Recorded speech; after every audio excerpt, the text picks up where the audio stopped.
Different একটা project, কারণ দেখা গিয়েছে ট্রেলারে যে আমি খুবই চঞ্চল, খুবই দুষ্টু দুষ্টু করে কথা বলি, এরকম একটা চরিত্র। সুন্দরী আমার চরিত্রের নাম। তো ওইটা করার পর যখন দেখলাম যে মানুষের রেসপন্স অনেক ভালো।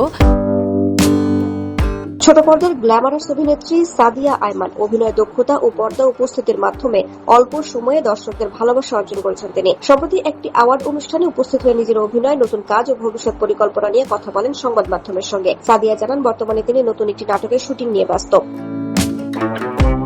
সেই শুটিং এর ফাঁকেই অ্যাওয়ার্ড অনুষ্ঠানে এসেছেন। তিনি বলেন, নতুন একটা প্রজেক্টের শুটিং করে এখানে এসেছি। ফ্যামিলি এক্সপ্রেস নাটকে আমি এবং সাজ্জাদ ভাই কাজ করছি। একজন অভিনেত্রী হিসেবে শক্তিশালী গল্প ও অর্থবহ চরিত্রে অভিনয় করতেই স্বাচ্ছন্দ্য বোধ করেন সাদিয়া। তিনি মনে করেন তার কাজ যেন পরিবারের সবাই একসঙ্গে বসে উপভোগ করতে পারে। এই প্রসঙ্গে তিনি বলেন, আমি খুব কম কাজ করি, ভালো গল্প পেলেই কাজ করি। গল্পটা কি বলছে, সমাজকে কি দিচ্ছে, সেটা আমার কাছে গুরুত্বপূর্ণ। সব কাজে যে মেসেজ থাকবে এমন নয়, তবে দিন শেষে কাজটা পরিবার নিয়ে সবাই দেখে।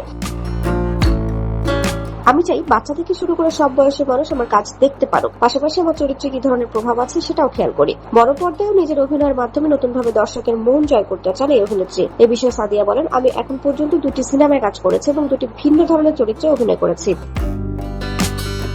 চাই আমার পরবর্তী সিনেমার চরিত্র কাজল রেখা ও উৎসবের জেসমিনকেও ছাড়িয়ে যায়। সুযোগ পেলে সব ধরনের চরিত্রে অভিনয় করতে চাই। ছোট পর্দা থেকে বড় পর্দায় কাজের অভিজ্ঞতা নিয়ে সাদিয়ার মতে, ছোট পর্দা আর বড় পর্দা বলে আলাদা কিছু দেখি না। অভিনয় তো অভিনয়। ছোট পর্দায় কম ভালো আর বড় পর্দায় বেশি ভালো অভিনয় করে এমন নয়। অভিনয় সবসময় মন দিয়ে করতে হয়, সর্বোচ্চ চেষ্টা দিতে হয়, শুধু মাধ্যমটা আলাদা।